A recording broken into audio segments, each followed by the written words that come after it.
sort of a media company too because of that. Right, and that was I can't tell you who the first company was that went out and decided to kind of market in the social media space. But I'd like to think that maybe we were we were the first. But with going out and getting and having Scoble talk about rack space in those circles has really gotten us a lot of face time, especially out in Silicon Valley. And we've just opened a San Francisco office. 2 weeks ago, our San Francisco office opened up. Two things around that. I think, I hear a lot of people say that support is the new marketing. And, that kind of leads me this void. Well, what's the news? What's the old, what is marketing now? And, it kind of, again, if support's the new marketing, is Scoble kind of the new PR?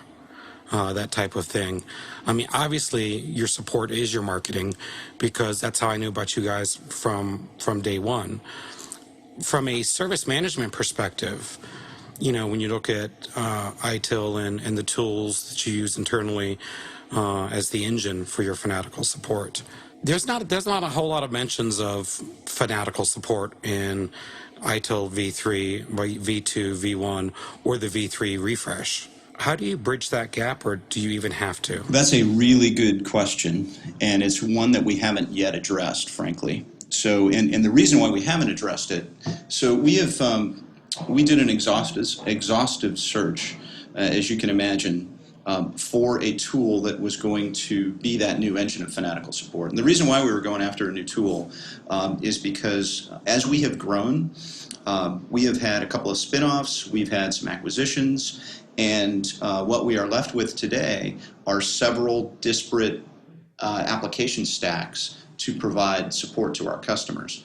And rackers are able to navigate those waters and figure it all out, but they're really constrained because of the divide of those systems. And so what we determined that we needed to do with a push internally and a program internally that we call One Rackspace is to look for a new platform where we can move all support for all of our products and services onto that platform. And so we'd have a much cleaner view of everything going on at a customer site and make it much easier for new rackers to come on. As I mentioned, we just hit 4,000. We're hiring like crazy. Onboarding is a challenge when you have multiple disparate applications that everybody needs to learn, right? So we went through an exhaustive search. We considered building a new one or extending our legacy applications. Right. And we decided on ServiceNow. Oh, wait a minute. Wait. Get a cash register in there. We try not to talk about